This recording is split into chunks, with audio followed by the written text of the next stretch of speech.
Je pense que si vous abordez ce sujet, vous allez faire réagir les gens car c'est évidemment un sujet important. La Bible éthiopienne renferme une description de Jésus-Christ dissimulée de manière si terrifiante et d'une violence cosmique si extrême que le christianisme occidental a passé 17 siècles à s'assurer que vous ne la lisiez jamais. Et si je vous disais qu'aujourd'hui encore en Éthiopie, il existe une Bible qui contient 22 livres supplémentaires et que ces livres contiennent des écrits sur Jésus après sa résurrection, des choses dont la plupart des églises n'ont jamais parlé ouvertement. Attendez un instant car c'est à ce moment que l'histoire devient encore plus dangereuse.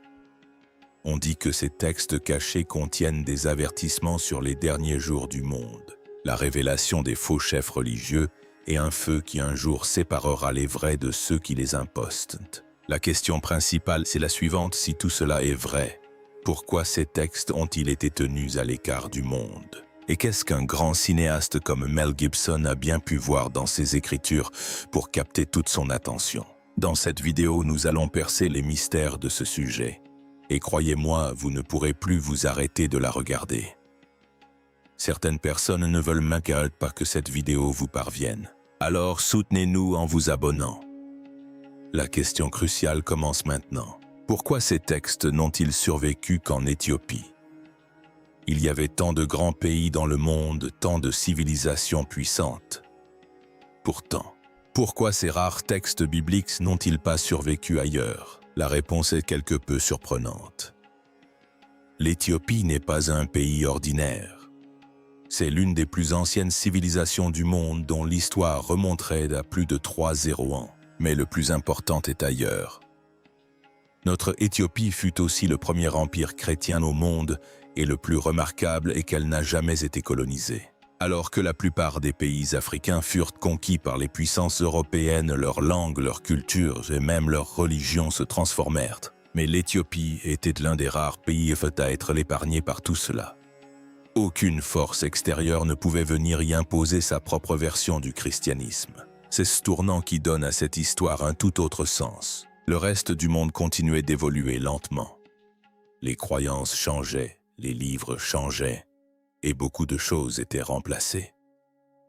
Mais l'Éthiopie demeurait la même. Ses traditions, ses textes religieux, tout restait inchangé. Il y a maintenant une chose que vous devez bien comprendre. Pourquoi une telle différence entre le reste de l'Afrique et l'Éthiopie? Si l'on se penche sur l'histoire, la plupart des pays africains ont été à un moment ou un autre gouvernés par des puissances européennes. Ils n'ont pas seulement dominé le pays. Ils ont changé la langue du peuple, changé sa culture et, plus important encore, imposé leur propre version de la religion. Cela signifie que ce qui était d'origine a été progressivement remplacé. Mais l'histoire de l'Éthiopie est tout à fait différente. C'était un pays où les puissances étrangères n'ont jamais pu prendre le contrôle total. L'influence européenne n'y a jamais été aussi profonde qu'ailleurs. Cela signifie concrètement que le christianisme ici n'a subi aucune influence extérieure, mais a continué de vivre exactement comme à ses débuts. Réfléchissez-y. Alors que le reste du monde façonnait la religion, décidant quels livres conserver, lesquels abroger, ce qui était juste et ce qui ne l'était pas. À la même époque, l'Éthiopie suivait sa propre voie et personne n'est venu décider quel texte était juste et quel texte était faux. C'est cette liberté qui a permis de préserver tant de choses. Et quel en a été le résultat? Les enseignements originaux. Les écritures anciennes, les croyances primordiales, tout est resté intact ici. Alors que dans le reste du monde, beaucoup de choses ont été modifiées. Filtrées et altérées, en Éthiopie, elles sont restées intactes. Preuve scientifique. Après avoir entendu tout cela, certains pourraient se dire « L'histoire a l'air intéressante, mais existe-t-il des preuves concrètes ?» C'est là qu'interviennent les personnes dont les paroles ne peuvent être ignorées. Dr Ephraim Isaac, retenez ce nom. Né en Éthiopie, il a par la suite fondé le département d'études afro-américaines d'une institution majeure comme l'université Harvard. Il n'était pas un chercheur ordinaire. Il a consacré sa vie entière à lire, comprendre et faire connaître au monde les textes anciens écrits en langue gaise. Il affirmait clairement que l'Éthiopie avait préservé une tradition chrétienne qui s'était développée sans influence romaine. Cela signifie que cette version n'a pas été imposée de l'extérieur, mais qu'elle a évolué dans sa forme originale. Et au sein de cette tradition, il existe des textes qui ont ensuite été rejetés par le monde occidental. Alors quel est le point le plus important ici? L'affirmation du docteur Isaac selon laquelle ces textes figurent parmi les éléments les plus importants et les plus négligés du christianisme primitif soulève des questions. Si ce n'était qu'une rumeur, pourquoi un érudit aussi renommé risquerait-il toute sa réputation pour affirmer une telle chose? C'est ici que le récit passe de la théorie du complot à la recherche. Dès lors, l'histoire devient encore plus mystérieuse. La tradition éthiopienne ne se limite pas aux livres. C'est l'histoire de toute une lignée. On croit là-bas que Ménélik, premier fils du roi Salomon et de la reine de Saba, aurait apporté en Éthiopie un objet considéré comme le plus sacré de la Bible, l'Arche d'Alliance. Le même coffre où l'on croyait que résidait la présence de Dieu. Selon la croyance éthiopienne, cette arche se trouve toujours aujourd'hui dans l'ancienne ville d'Aksum, en Éthiopie. Mais voilà le hic, personne ne peut la voir. Elle est conservée dans une petite église et gardée par un moine élu. Ce moine y passe toute sa vie et personne d'autre que lui n'est autorisé à y entrer. Ni chercheur, ni touriste, ni aucun étranger. Et maintenant, imaginez, si quelque chose qui fait l'objet de légendes dans le monde entier existe bel et bien en un seul lieu, et qu'il a été si jalousement gardé pendant des siècles. Qu'est-ce que cela signifie? Cela signifie qu'il ne s'agit pas simplement d'un objet, mais d'une croyance et d'une identité. C'est là que l'histoire prend un tournant majeur souvent méconnu. Le christianisme que nous connaissons aujourd'hui est en grande partie une version façonnée par l'influence romaine. Mais l'histoire de l'Éthiopie est bien plus ancienne. Selon l'histoire, le christianisme était déjà implanté en Éthiopie au IVe siècle. Cela signifie que tandis que dans de nombreuses régions d'Europe, cette religion se répandait encore, l'Éthiopie la suivait déjà. Oh, ce n'est pas toute certaine de ces traditions remonteraient à plus de 3 ans, ce qui rend ce système de croyance encore plus profond. Et maintenant juste, réfléchissez-y. Le système qui existait en Éthiopie est plus ancien que l'Église catholique. Il est même plus ancien que la tradition orthodoxe orientale. Cela signifie que les choses que Rome a organisées et standardisées par la suite l'Éthiopie avait déjà choisi sa propre voie bien avant cela. Nous en avons également la preuve grâce au voyageur Cosmas Indicopleustes, un explorateur du VIe siècle qui visita l'Éthiopie. Il a clairement écrit qu'à cette époque, l'Éthiopie était une nation chrétienne pleinement établie, où les gens pratiquaient ouvertement leur foi et offraient refuge à d'autres croyants persécutés. Différence avec la Bible. C'est ici que l'histoire atteint son point culminant. Quelle est la véritable différence? En quoi la Bible éthiopienne est-elle différente? Tant que cela ne sera pas éclairci, le mystère restera entier. Tout d'abord, un point simple et direct. La Bible éthiopienne est plus volumineuse que les autres Bibles du monde.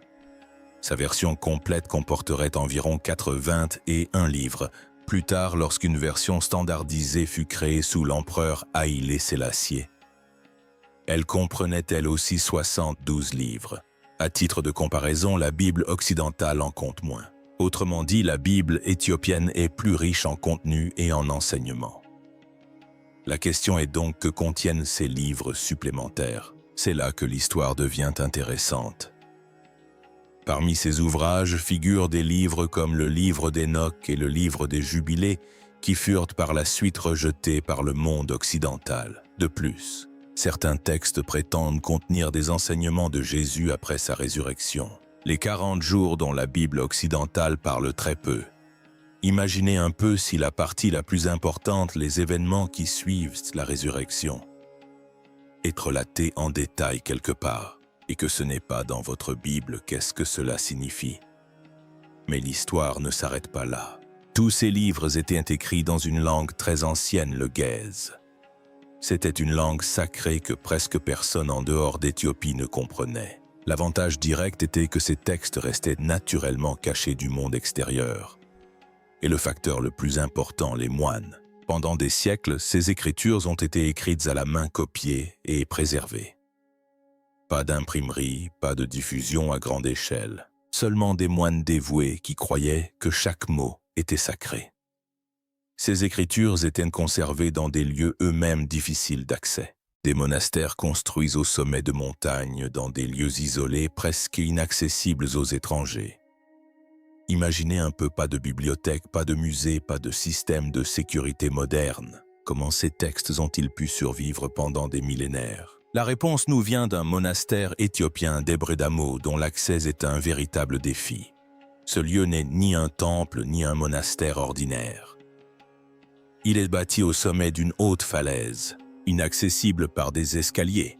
Il faut l'escalader à la corde. Imaginez un peu des centaines de mètres de haut d'une vallée profonde en contrebasse et seulement une corde pour atteindre le sommet. Vous comprenez maintenant pourquoi personne ne pouvait entrer et sortir facilement de cet endroit. C'étaient les lieux où ces textes anciens étaient conservés en lieu sûr. Aucun pillard ne pouvait les atteindre facilement et aucune force extérieure ne pouvait les toucher. Même le professeur Robert Gilbert, historien des manuscrits associé à la bibliothèque bodléienne d'Oxford, a qualifié ces efforts d'extraordinaires. Il a dit que ces moines avaient délibérément choisi des lieux aussi isolés afin que ces écritures restent en sécurité et à l'abri des regards. Mais il y a un point essentiel à comprendre. Ces écritures n'étaient pas cachées, elles étaient protégées. Il y a une grande différence. Cacher signifie soustraire délibérément quelque chose au monde, mais ici le but était de les sauver de la destruction. Pour ces moines, il ne s'agissait pas simplement de livres, c'était leur foi, leur vie. Ils ont consacré leur vie entière à protéger ces paroles, sans même se demander si le monde les connaîtrait un jour. Livre d'alliance. Nous voici maintenant arrivés au moment où toute l'histoire prend véritablement son envol, livre d'alliance. Voici le passage des Écritures qui a suscité le plus d'attention. Et c'est là que commencent les véritables questions. Premièrement, il faut comprendre une chose simple. La Bible occidentale présente la période suivant la résurrection de Jésus comme très courte. Quelques versets, seulement une ou deux rencontres, puis directement l'ascension. Mais les textes éthiopiens racontent une histoire complètement différente. D'après eux, après sa résurrection, Jésus a passé 40 jours entiers avec ses disciples. Et ces 40 jours furent un des plus importants. Imaginez, si une personne a vaincu la mort et qu'ensuite elle enseigne quelque chose à ses disciples, quelle puissance peuvent avoir ces enseignements? La tradition éthiopienne rapporte que durant ces 40 jours, Jésus a parlé de rouleaux célestes, de connaissances venues du ciel, de choses directement liées au monde spirituel. Dans ses enseignements, il est expliqué que ce monde n'est pas seulement ce que nous voyons. Derrière tout cela se cache une structure spirituelle complète. Un système invisible où les forces de la lumière et des ténèbres sont constamment à l'œuvre. L'être humain n'est pas qu'un corps physique, mais un être spirituel en perpétuel mouvement dans une direction ou une autre. C'est là que les choses deviennent troublantes. Dans ces textes, Jésus ne parle pas comme un humble charpentier, mais comme un roi avec autorité et clarté. Il dit à ses disciples que le véritable temple n'est pas fait de pierre, mais qu'il se trouve à l'intérieur de l'être humain. Le temple intérieur est le plus important. Imaginez un peu si ce message atteignait réellement les gens, que se passerait-il? Les gens se concentreraient moins sur les grandes églises, les rituels et les systèmes, et davantage sur leur spiritualité intérieure. C'est peut-être pour cela que ces enseignements nous mettent mal à l'aise. Et le plus choquant, c'est que ces mêmes écritures affirment qu'avec le temps, les gens déformeront les paroles de Jésus. Ils utiliseront son nom mais oublieront son véritable message. De grands édifices religieux s'élèveront mais ils seront vides de l'intérieur. À partir de là, le récit prend une tournure encore plus grave. Car le livre d'Alliance ne se contente pas de transmettre des connaissances, il adresse aussi des avertissements directs. Et honnêtement, il est tout à fait normal de se sentir un peu mal à l'aise après avoir entendu ces avertissements. Ces textes indiquent clairement qu'avec le temps, beaucoup de choses changeront. On utilisera le nom de Jésus, mais peu à peu on déformera son véritable message. De l'extérieur, tout semblera normal, grandes églises, foule, culte, prière. Mais à l'intérieur, beaucoup de choses seront vides. Cela signifie que la foi sera visible mais non véritablement ressentie. Ainsi, ces fausses églises ne se limitent pas à des bâtiments, mais désignent tout un système où l'on invoque le nom de Dieu sans en avoir réellement l'intention. Les gens afficheront une foi ostentatoire, mais au fond d'eux-mêmes, ils n'auront pas la vraie foi. Ce sont des disciples superficiels qui croient aux mots, mais sont déconnectés du cœur. Et le plus dangereux, c'est le mauvais usage du nom. Ces textes disent que le nom de Jésus ne sera pas seulement utilisé pour le culte, mais aussi pour le contrôle. Des gens s'arrogeront une influence considérable en son nom, gagneront en pouvoir et prendront parfois des décisions totalement contraires à ses véritables enseignements. Or, examinez attentivement ces prédictions. Il est dit que des guerres éclateront en son nom. Des gens se battront persuadés d'avoir raison car ils agiront au nom de Dieu. Mais en réalité, ils s'éloigneront toujours plus de la vérité. Et la frontière entre le vrai et le faux s'estompera peu à peu au point qu'il deviendra difficile de discerner le réel. Vient alors le point le plus profond, l'aveuglement spirituel. Cela ne signifie pas pour autant que les gens seront aveugles. Cela signifie qu'ils ne pourront pas comprendre. Même lorsque tout sera sous leurs yeux, ils passeront à côté du sens véritable. Ils entendront des voix mais ne sauront pas distinguer la vraie. C'est là que ces enseignements deviennent profondément personnels, car il ne s'agit pas d'un seul moment ni d'un seul lieu. C'est un avertissement pour chaque génération. Il est dit que si une personne ne s'appuie que sur des choses extérieures, un nom, une étiquette, un système, alors peu à peu, elle s'éloignera de sa vérité intérieure. Et c'est peut-être là le message le plus puissant. Ces avertissements ne sont pas destinés à effrayer. Ils sont destinés à éveiller les consciences afin que chacun puisse se demander « Est-ce que je me contente de suivre ou est-ce que je comprends vraiment ?» Or, si le livre d'Alliance vous adresse un avertissement, la didascalie, quant à elle, remet directement en question le système. Cette partie est encore plus directe, encore plus pratique. Pas de détour, pas de mystère, juste des instructions claires. Elle explique d'abord ce que devrait être un véritable disciple.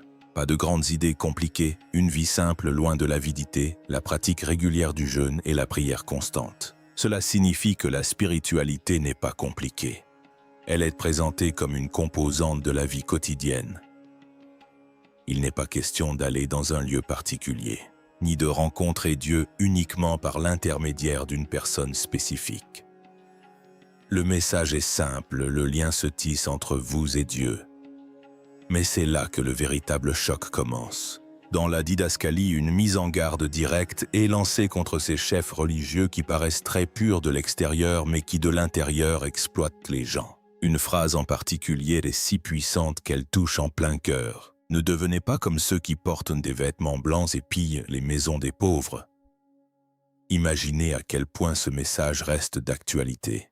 Quelle que soit l'apparence religieuse d'une personne, si ses actes sont mauvais, elle n'est pas un véritable disciple. Ce message est « on ne peut plus clair », Et c'est peut-être la raison pour laquelle de tels textes ont été rejetés par la suite. On avance souvent 3 raisons principales à cela. Premièrement, le contrôle politique. Si la religion doit être gérée comme un système, elle doit être facile à contrôler. Moins de livres, des enseignements limités signifient moins de questions et donc plus de contrôle. Deuxièmement, la crainte du mysticisme. Ces textes parlent d'anges, de mondes spirituels, de forces invisibles. Les dirigeants occidentaux craignaient que si les gens prenaient connaissance de tout cela, ils se mettraient à chercher Dieu par eux-mêmes sans aucune institution. Et troisièmement, la raison principale, la peur de perdre son autorité. Si les gens comprennent que le véritable lien se trouve en eux, alors ils n'auront besoin d'aucun médiateur, ni prêtre, ni évêque. Et c'est précisément ce qui peut devenir la plus grande menace pour tout système établi. Nous arrivons maintenant à la partie la plus profonde et honnêtement la plus stimulante. Il ne s'agit pas simplement d'histoire, mais de philosophie. Et c'est peut-être pour cela qu'elle n'a pas été enseignée à tous. Premièrement, un point fondamental selon ces enseignements, un être humain n'est pas qu'un corps. Le corps n'est qu'une enveloppe qui vieillit avec le temps. Mais l'essentiel, c'est l'âme. Autrement dit, votre véritable essence ne se limite pas à ce corps. Le corps peut disparaître, mais l'âme demeure. Et voici la question cruciale, qu'est-ce que la mort véritable? On pense souvent que la mort survient lorsque le cœur cesse de battre. Mais ces textes affirment que la véritable mort n'est pas cela. La véritable mort survient lorsqu'une personne se vide de l'intérieur, lorsque son lien avec cette lumière divine se rompt. Cela signifie qu'une personne peut paraître vivante de l'extérieur, rire, parler, mais être intérieurement complètement morte. De là découle un autre concept profond, chaque pensée, chaque sentiment est une force spirituelle. Il ne s'agit pas de simples pensées aléatoires qui surgissent dans l'esprit. Elles déterminent la direction que vous prenez. Chaque pensée vous conduit soit vers la lumière, soit vers les ténèbres. Ces enseignements affirment également qu'une personne n'est jamais seule. Chaque personne est accompagnée d'anges qui la guident vers le droit chemin. Et en même temps, il existe des forces négatives, que l'on pourrait appeler des démons qui l'entraînent lentement sur la mauvaise voie. Cela signifie que chaque décision, chaque petit choix participe d'un combat spirituel. La prière est ici expliquée d'une manière totalement différente. Il ne s'agit pas simplement de prononcer des mots, ni de réciter quelques phrases. Il est dit ici que toute votre existence doit devenir une prière. Cela signifie que vos actions, vos pensées, votre comportement, tout doit être une prière. Même votre silence peut être aussi puissant que les mots. Et puis vient l'idée la plus controversée, le faux créateur du monde, Zeteku. Ces textes affirment que deux forces agissent dans ce monde.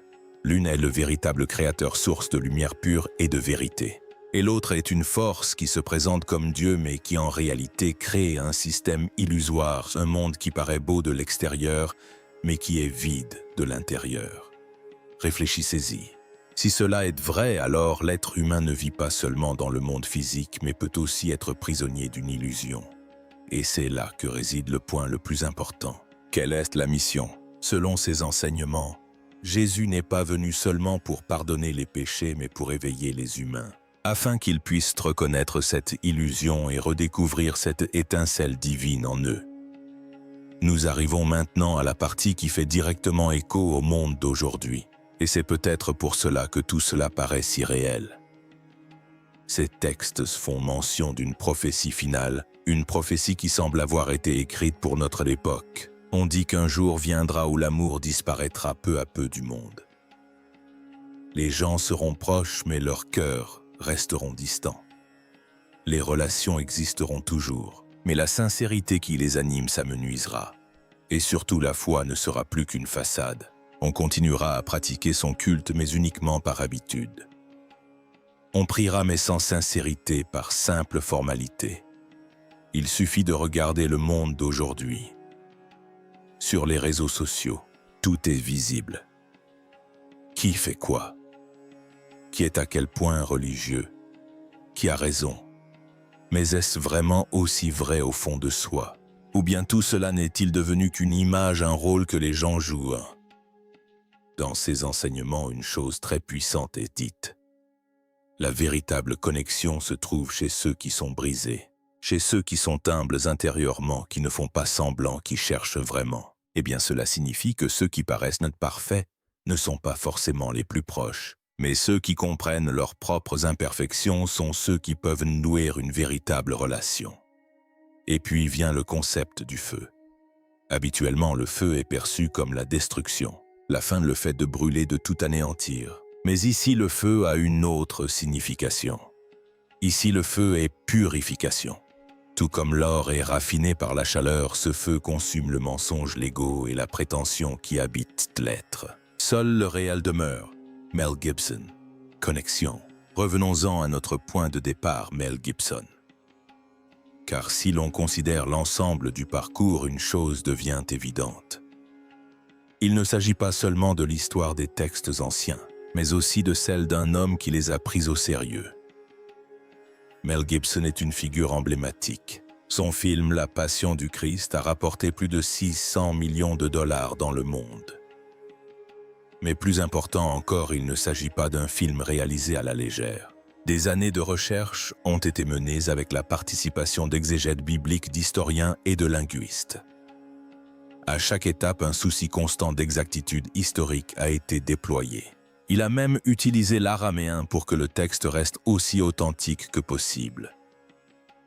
Imaginez un peu après une telle exploration, après avoir tant compris, si cette même personne affirme soudainement qu'il y a quelque chose de plus. Quelque chose qui ne figure pas dans la Bible officielle, peut-on vraiment prendre cela à la légère? C'est là qu'intervient le concept de texte prénicéen, les Écritures, qui datent d'avant la normalisation officielle de la Bible. Gibson a lui-même déclaré dans de nombreuses interviews qu'il portait un vif intérêt à ces textes anciens, car il estime qu'ils aident à comprendre le contexte originel. Et voici maintenant la partie la plus intéressante, son prochain film, La Résurrection du Christ. D'après les informations recueillies, Gibson ne se contente pas d'examiner l'histoire en surface. Il cherche à explorer la période entre la résurrection et l'ascension. Ces 40 jours que les textes éthiopiens prétendent décrire en détail. Il est donc essentiel de comprendre ce lien. D'un côté, il y a ces manuscrits anciens que les moines ont conservés pendant des siècles. Et de l'autre, un cinéaste moderne qui tente de les comprendre à nouveau. La question n'est donc pas de savoir si tout cela est vrai ou non. La vraie question est si un cinéaste aussi renommé prend le sujet au sérieux, devrions-nous vraiment le prendre à la légère? Peut-être pas. Car parfois les réponses ne sont pas évidentes. Il faut faire une pause, creuser un peu pour les comprendre. Et c'est peut-être précisément ce qu'a fait Gibson. Il ne se contente pas de lire une histoire. Il cherche à comprendre une vérité que le monde a longtemps ignorée. Et s'il est si sérieux, alors peut-être devrions-nous l'être aussi. La question la plus importante se pose désormais. Et c'est peut-être ce passage qui vous fera réfléchir profondément. Si la Bible éthiopienne contient réellement plus de livres, si elle renferme des enseignements absents du reste du monde, cela signifie-t-il que la Bible occidentale est en quelque sorte incomplète? Et si elle l'est, pourquoi ces passages ont-ils été retirés? Était-ce simplement un choix historique? Ou y avait-il une autre raison à cela? Car lorsqu'on se penche sur l'histoire, une chose revient sans cesse là. Où il y a pouvoir, il y a contrôle. Et si un système doit être contrôlé, le moyen le plus simple est de contrôler l'information. Réfléchissez. Si les gens découvrent toute la vérité, s'ils comprennent que le véritable lien se trouve en eux, et non à travers un système ou une structure, alors que se passera-t-il? Continueront-ils d'agir comme aujourd'hui ou commenceront-ils à se poser des questions? C'est à ce moment précis que cette histoire cesse d'être simplement historique et devient personnelle. Car désormais, la question n'est plus de savoir ce qui a été caché, mais pourquoi cela l'a été. Alors la question se pose à vous, est-ce une simple coïncidence? Ou bien y a-t-il vraiment quelque chose qui ne nous a jamais été entièrement révélé? Alors qu'en pensez-vous? Dites-le nous dans les commentaires. Et si ce genre de choses vous intéresse, abonnez-vous à la chaîne.